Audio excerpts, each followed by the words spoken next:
Oke. Assalamualaikum warahmatullahi wabarakatuh. Waalaikumsalam warahmatullahi wabarakatuh. Selamat pagi semuanya. Pagi. Sebelumnya perkenalkan, saya Rangga dari divisi marketing.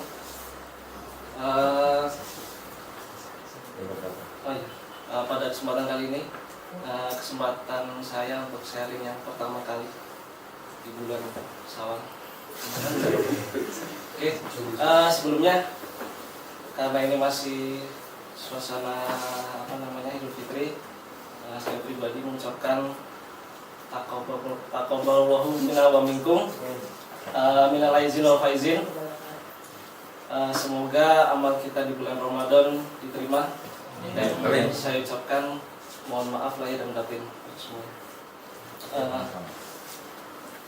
Baiklah, jadi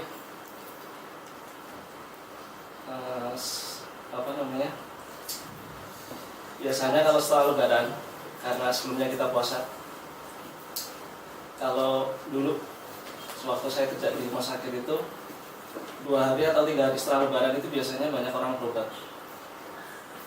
Tapi memang kenyataannya seperti itu, banyak yang sakit, terutama dia sakit menstruasi.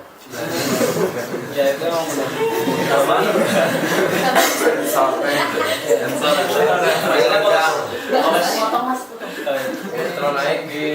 Kolesterol naik, darah tinggi. Kadang yang kasihan itu anak kecil. Anak kecil kan kadang pas Lebaran makannya kan yang namanya kue, semuanya pengen dicicipi ya. Jadi hasil karena tidak terkontrol, timbullah sakit. Setelah dibawa ke rumah sakit, biasanya kalau anak kecil itu yang saya kasihan itu kalau pas diinfus. Kalau diinfus itu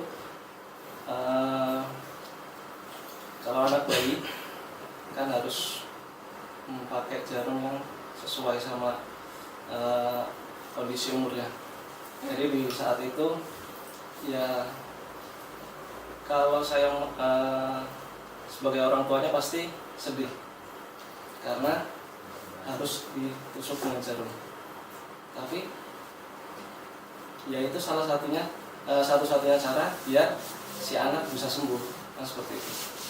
Kalau memang kondisinya dengan obat oral sudah tidak memungkinkan, jadi harus dirawat inap, udah pasti diinfus. Ya mudah-mudahan dengan diinfus itu bisa sembuh kan. Nah, sama halnya dengan kita, misalnya sebagai karyawan, sebagai staf, kalau atasan kita atau supervisor kita memberikan masukan, memberikan saran, itu kan sebenarnya buat kebaikan kita. Walaupun di satu sisi memang kadang merasa sakit, ya kan? Karena kan kadang mungkin kritik dan saran itu memang ada yang istilahnya itu dengan bahasa yang memang tidak diinginkan oleh kita. Tapi memang tujuan dari atasan kita atau supervisor kita itu memang supaya si staf ini menjadi lebih baik. Sama halnya seperti anak kecil yang tadi. Mungkin contoh yang lain dari pelanggan. Jadi kalau memang dari pelanggan ngasih saran ke kita dengan bahasa yang kurang nyaman lah, tapi sebenarnya itu ya agar kita Nusanet bisa lebih baik lagi dalam melayani, terutama seperti itu. Jadi intinya yang pertama itu kalau tadi orang tua istilahnya memberobatkan anaknya yang sakit, itulah sebenarnya bentuk kasih sayang orang tua kepada anaknya.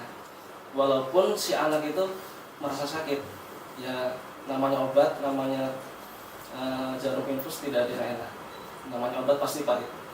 Tapi dengan masuknya obat itu, dia akan jadi sembuh.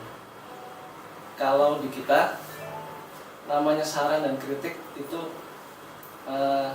arti artinya berarti atasan kita, customer kita itu berarti sayang sama kita. Kalau mereka tidak sayang, ya nggak mungkin kita dikasih masukan, dikasih kritik segala macam. Memang kadang ya di hati kita salah lagi, kurang lagi, tapi ya memang itu menjadi introspeksi kita lah. Kemudian inti yang kedua, tadi tidak kasih sayang ya. Yang kedua berarti pada hakikatnya setiap manusia itu tidak ada yang sempurna. Kalau tadi si bayi tadi itu, misalnya kita dalam kondisi sehat pasti ada sakit. Dalam kondisi kita sedang di puncak pasti ada kekurangannya. Jadi setiap manusia tidak ada yang sempurna.